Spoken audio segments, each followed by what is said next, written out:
when I would have the opportunity to speak up before a crowd of people in a ministry setting and actually to either give my testimony or teach in some form or matter. And I hope today is a bit of a combination of both.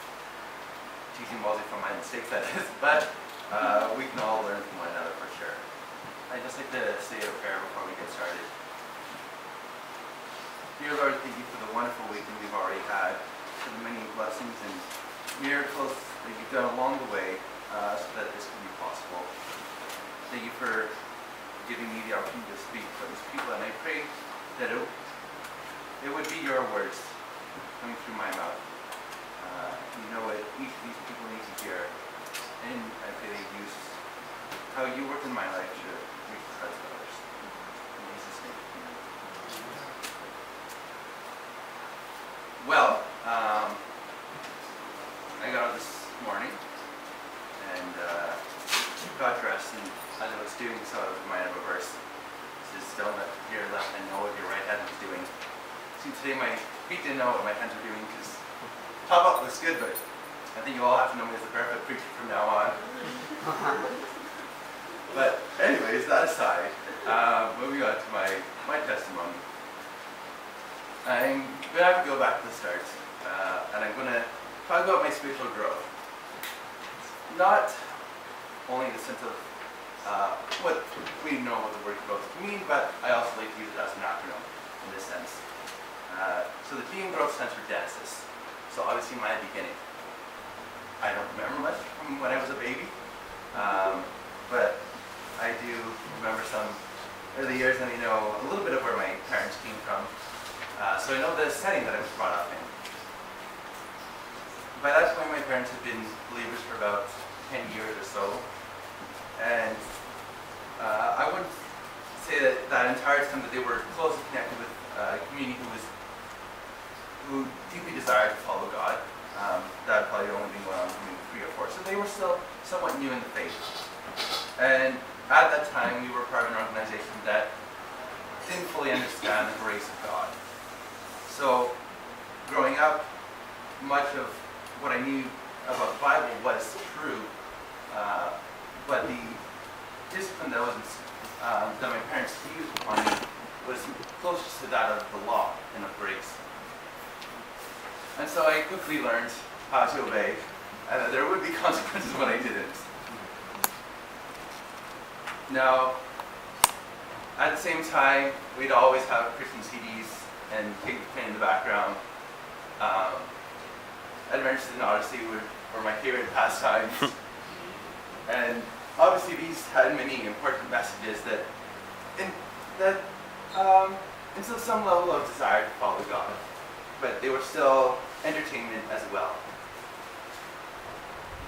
And about the age of 6, I do remember saying a sinner's prayer, not because my parents wanted me to, but because, and I don't remember for what reason this is, but I felt at that time that there was something going wrong in my life, and I knew I needed a Savior. And I remember crying out to God and just saying, I can't control my situation right now. I need you. I need you to come and work in my life to be the God of my life. And so that was what you could say was the beginning of my Christian walk. And now, what I'd also like to talk about as I go through the different stages of my life is the different identity crises that I went through. That's our focus this weekend, is discovering our identity in Christ. And I only often found out who I was in Christ by realizing who I wasn't first. And in those early years, like I said, there was a lack of grace. And so much of my identity was in how I performed. Was I the best child? Was I always obedient? Was I a good example to my siblings? And so that became part of my identity. And then moving forward a few years, maybe between the ages of about 8 and 12 or so, I'll call this my revelation stage. These are the times when I was heavily involved in, either in church. I was attending Sunday school every week. We have our poster on the wall with all our stickers for, the number of verses that we could memorize and the friends we brought. And my name always had the most stickers next to it. And I was very proud of that fact. And so my knowledge base obviously grew as I memorized these verses. And yet at the same time, that knowledge only puffed me up. Because although I knew it, I didn't understand it properly yet. In a similar manner, I was doing quite well in school, so that, all my friends would say, oh, I hate math, I hate history. Like, what's the problem? Like, it's so easy, you just do the calculation and you're done. And, I'd be done with, what would take me perhaps a couple minutes would take them maybe 10. And so I, whether or not my friends perceived this of me, in my mind, I began to think of myself as higher than everyone else. That I was better performing academic student, that I knew more verses. And so now pride was added to my identity.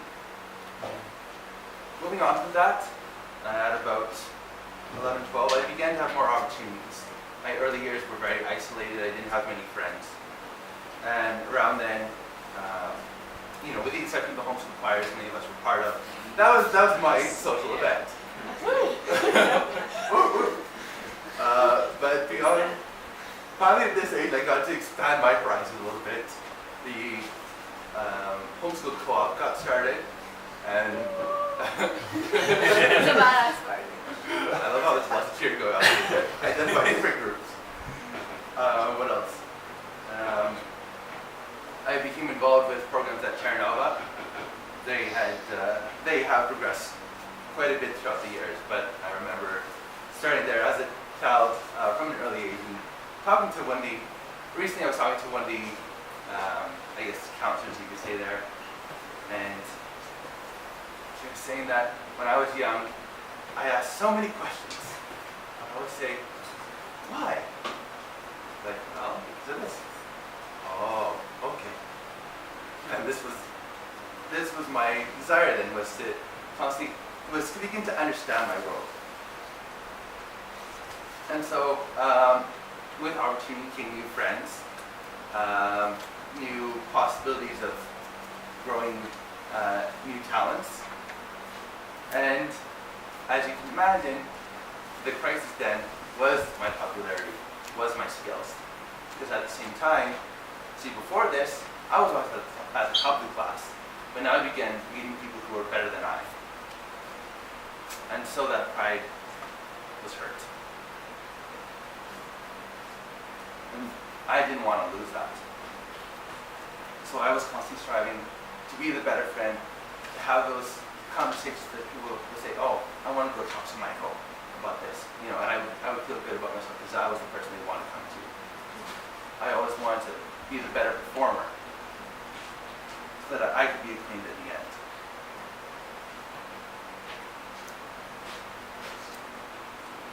Now in this time, I also began to ask myself the question of the W in growth. Who do I want to be?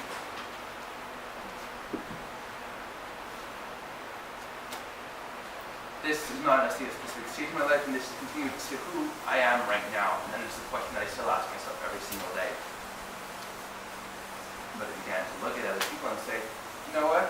I don't think what these people are doing is right. I need to find a better way. And, I don't think these stereotypes are okay. I'm going to start breaking those down.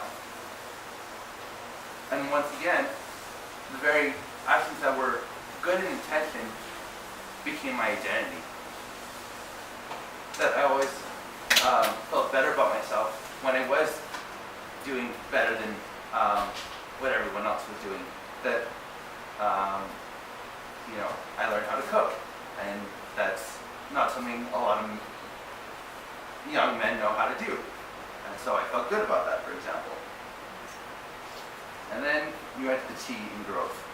And as I'm sure you can all imagine, the T stands for teens. But it also stands for testing. And in these times, I had to recognize for myself who is God. Because up at this point, I closely followed my parents and just accepted whatever they believed. But now I realize you've got to decide for yourself. Is what your parents believe what you should be believing. And so my beliefs were gradually tested and challenged. And I had to start asking myself questions and doing research on my own. And this wasn't easy.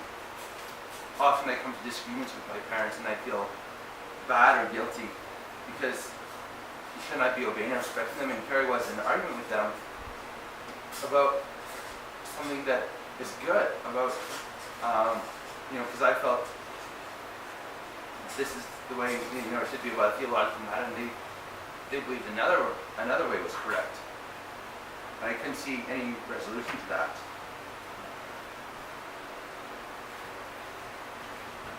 In the meantime, I had also built up a fair bit of a reputation for myself, because much of these battles this identity that I created was all in my mind. I never expressed this externally, so most of the time people didn't see this. And as far as I was concerned, I had built up a good reputation for myself. On the outside, I looked fine. And I didn't want to lose that. So that became my identity. And then, obviously, as I entered the teen years, I became more aware of all the pressures that society puts on us to be a certain type of people. For me, I was deeply affected by the idea of body image. That the only men who are accepted by women are those who have big muscles, who have facial hair, who are talented. And I felt like I didn't match up to the standards that society was putting upon me. And so I fought against myself. I quickly lost weight, exercised 3 hours every single day so that I could attain the body that I always dreamed of having. And I thought, finally, when I have that body, I'll feel good about myself and I can move on with my life. Little did I know that once I finally was happy with my life, everyone else was rejecting me. Mother, you're too skinny. You've lost so much weight. Start eating more. Someone disrespect me. Can you see all the effort I've put in? And so I was torn down. And so started a long time of depression for me. I quickly regained the weight, saying that yes, people want me to eat more. They don't like me the way I am, so maybe if I eat more, then that's what they want me to do, so that's what I will do.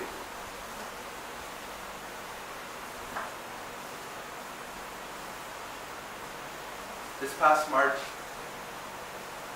a speaker came to one of the youth rallies at Terra Nova, and he talks about mental illness. He talks about the anxiety and depression he had gone through in his life, and how at certain points he came to almost committing suicide, and how God brought relief in his life. At this point, I was at one of the worst states that I've ever been, if not the worst. I was extremely busy with school, and I was quickly falling behind. As a vicious cycle of depression, anxiety, and negative habits rolled around over and over, I was completely crushed. I would go to school wanting to learn, wanting to do well. But I sat there, and I would hear the words, and I would go in one ear and out the other immediately. I became completely unable of retaining any level of information.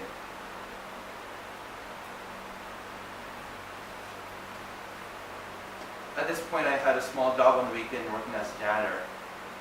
And these times, while I was there cleaning, it would be my quiet time with God, and I would cry out to Him and say, "What's going on? Why Why can't I feel good about myself? How do I get myself out of this rut? Why aren't you doing anything?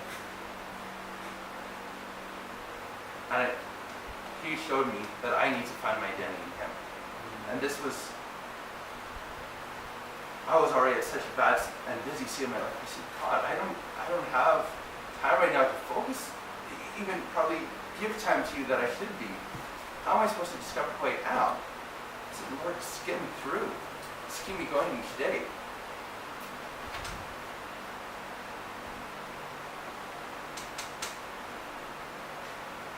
As I continue to correspond with that speaker, his name is Matthew, I realized that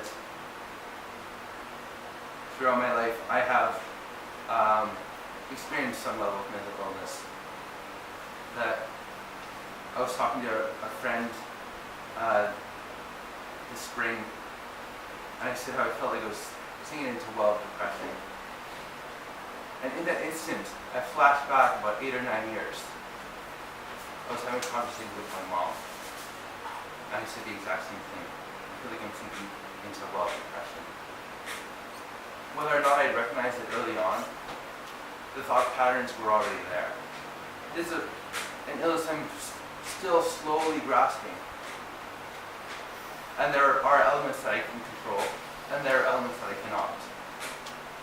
There are times when I have had panic attacks, when my brain only sees details, and refuses to sort them out as much as I want to. There are times when the truth can be blaring in my face about a situation. All the good, all that the Bible would tell me to believe, and I can't believe it. I want to, and I do, but I don't feel it. These are just a couple elements of the illness that I continue to deal with on a daily basis.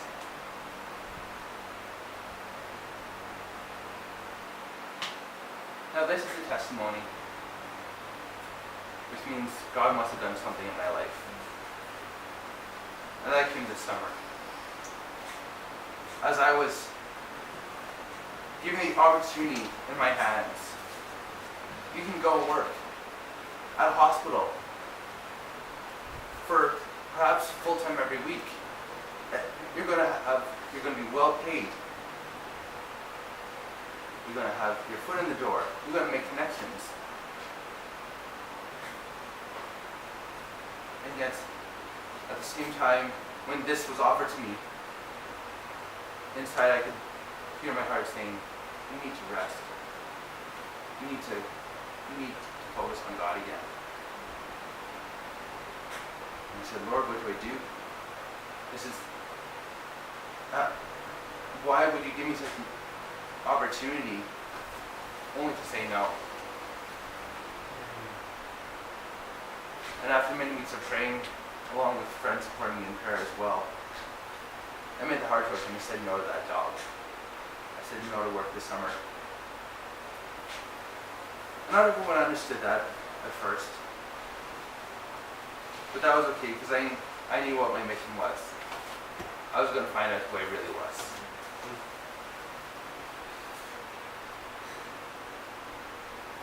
And over the summer, I've spent many months reading scripture, reading various books, to find out who I am in Christ. And there are many stories I could share, but I'm going to open up to a couple of verses that I believe summarize it well. First is in Galatians 2:20.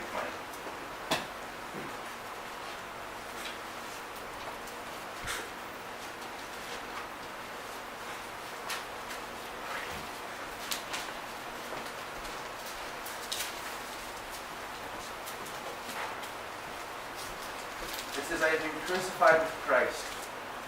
It is no longer I who live, but Christ who lives in me. And the life I now live in the flesh, I live by faith in the Son of God, who loved me and gave himself to me.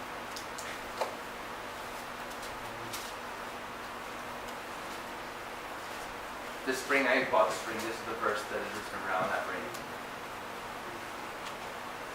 And many, there's a more common trend amongst Christian women, but some Christian men as well, and they buy it until the purity ring. And I said, no, this is more to me than a purity ring. This is a purpose ring. Galatians 2:20 again. I have been crucified with Christ. It is no longer I who live, but Christ who lives in me. In the life I now live in the flesh, I live by faith in the Son of God, who loved me and gave himself for me. As I prayed that prayer each day, I said, Lord, I want to live by faith in you. Live through me. Let my flesh be put to death, and you reign in my life. The peace that overcame me is inexplicable in words.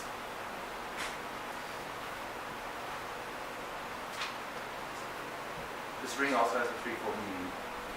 The second is yes, to be fear inside, in action, in deed, and thought. Third, though, risen above the verse is a crown of thorns. And that reminds me to have the purpose to remember. Remember the price that has been paid for me. That Christ has already died, that my sins are forgiven, and that I have a new life in him because of that.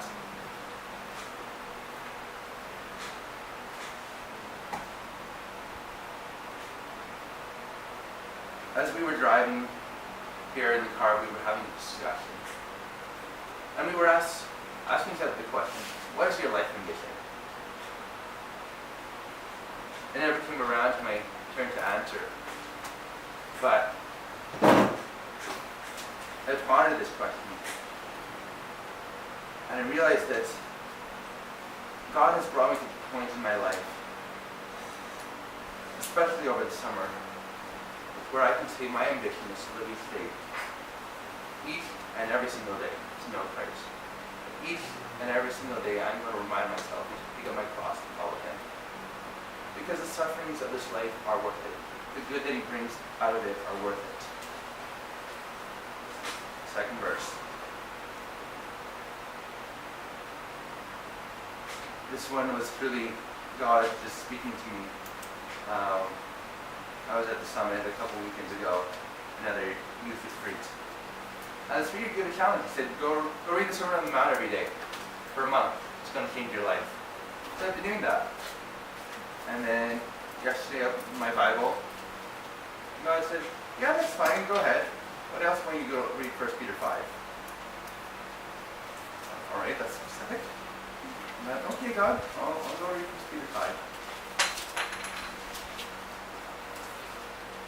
And then I came to verse 10. And after you have suffered a little while, the God of all grace, who has called you to his eternal glory in Christ, will himself restore, confirm, strengthen, and establish you. I was astounded by this verse. As I thought back over all the different ways that God has worked in my life, I can only say these words are completely true. That whether or not, in the moment of suffering, I chose to continue to follow Christ, he didn't change. And his work in my life was going to keep happening whether I accepted it immediately or not. That after a time of suffering, he was going to confirm me. He was going to remind me that, yes, I am still his. Your identity is in me. He was going to strengthen me. He was going to remind me of all the other elements of himself that are manifested in me. He was going to restore me to himself. He was going to draw me in so that I would feel his love again. And he was going to establish me. Where a lot of churches say he established since a certain year. These companies had to make a great effort to get to the point where they were established. There was trial involved. There was a large cost to be paid. But once they were established, they flourished. And God does the same in our lives. Yes, the suffering hurts, but the establishment comes afterwards. He showed us the lesson that we need to learn in that moment, that day.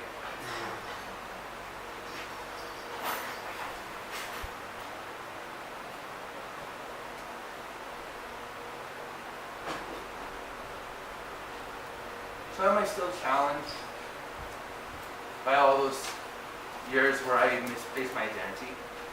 Absolutely. Are there bad habits that I've created when I feel worthless? I don't want to. Actions that I take so that I feel better about myself. Actions that only provide a temporary solution rather than me looking to God. Yes, there still are. But thank God for His forgiveness and for His grace and for His mercy. Amen. Because even when I falter and I stumble, He never changes. And I can each day look to Him and say, yes, You've forgiven me. I am sanctified, holy, blameless, and loved by You. And that's all I need to know to live life. Thank you.